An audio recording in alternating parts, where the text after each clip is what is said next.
Running a Fever, episode 416. Why we crave sweets after meals.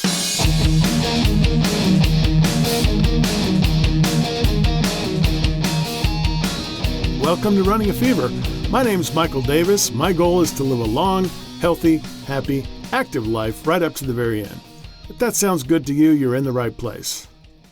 Sometimes it seems like I just have to have a dessert with every meal. I immediately want something sweet after I've finished my main course. I wonder if it's a habit, but it seems to happen even when I haven't done it in a while. It seems to be just a part of eating. Now, if I'm able to wait a little while, the craving usually passes. We've all heard that it takes a long time for the stomach to tell our brains it is satisfied. Registered dietitian and nutritionist Natalie Butler has put together 4 reasons for this after-meal craving of sugary treats. Let's take a look at them. First of all, let's take a look at how this works in the body.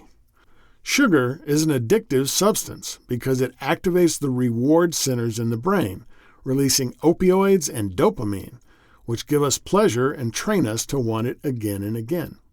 This is a lizard brain function, one that has been part of our nature since the beginning of human existence.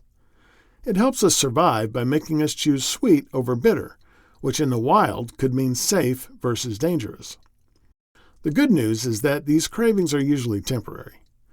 Now let's look at some of the reasons in some detail. Number 1, it's a habit. We're programmed to work on autopilot as much as possible to prevent unnecessary effort. The part of the brain that handles decisions and complex thought is the prefrontal cortex. The part of the brain that handles habits is the basal ganglia. When we get tired, our cerebral cortex has been working all day. The basal ganglia takes over to give the brain a break.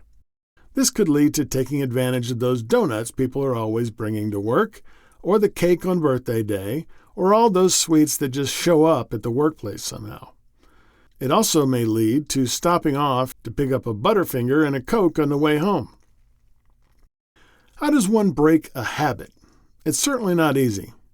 One thing I just learned about is Charles Duhigg's habit loop. The 3 components of a habit are cue, routine, and reward. An example of a cue is the end of a meal, a particular time of day, or dopamine hit or feeling relaxed and de-stressed from your day. Duhigg says that you should only make changes while keeping the cue and the reward the same, and just changing the routine to something more healthy, like exercising or having a cup of tea, or my favorite, reading a good book. Once you do this, it is only a matter of time before that habit gets lodged securely in your basal ganglia. Reason number 2, you don't eat enough. The hormone ghrelin signals the brain that you haven't had enough to eat, and the satiety hormone, leptin, lets you know when you have. If you still have that hunger after a meal, sweets and high-calorie foods become more tempting, and according to an article in the Nutrition Journal, this happens especially if you are already overweight or obese. How can you stop this from happening? Try eating dinner later. If you go to bed at 11 p.m. and you're eating at 5, move dinner back to 7 p.m. so you don't feel as hungry before going to bed.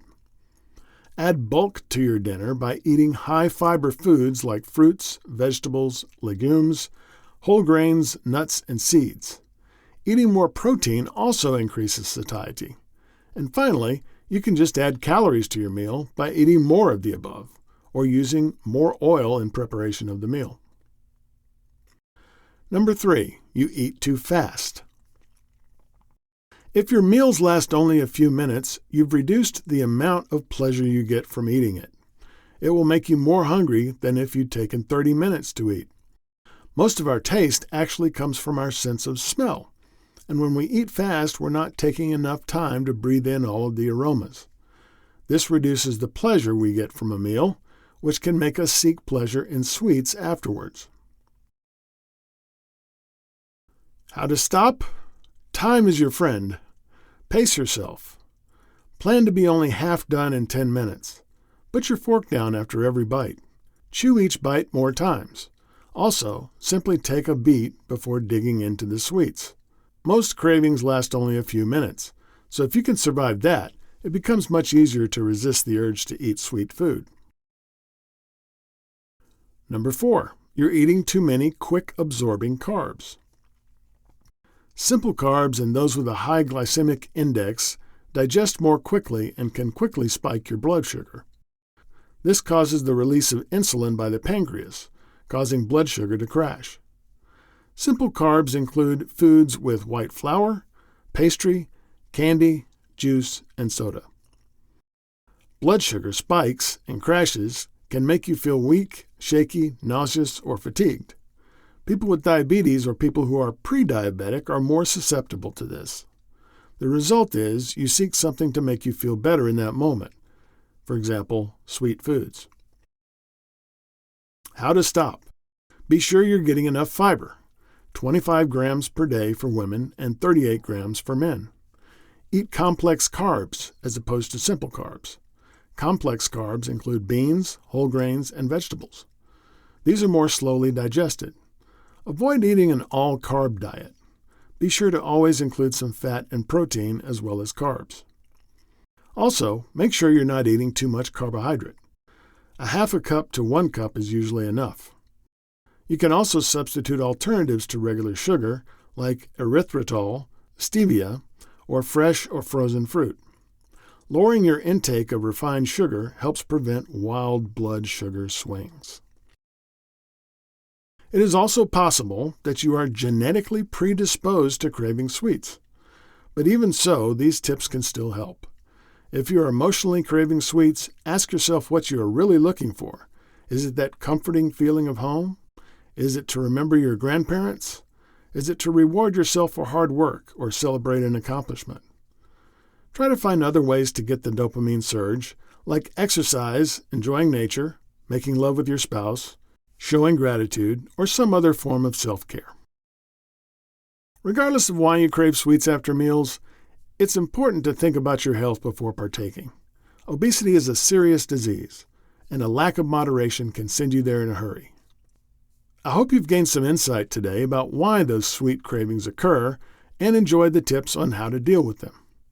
Until next time, if you've got the fever, keep it burning, and if you don't, catch the fever, and I will see you next time on Running a Fever.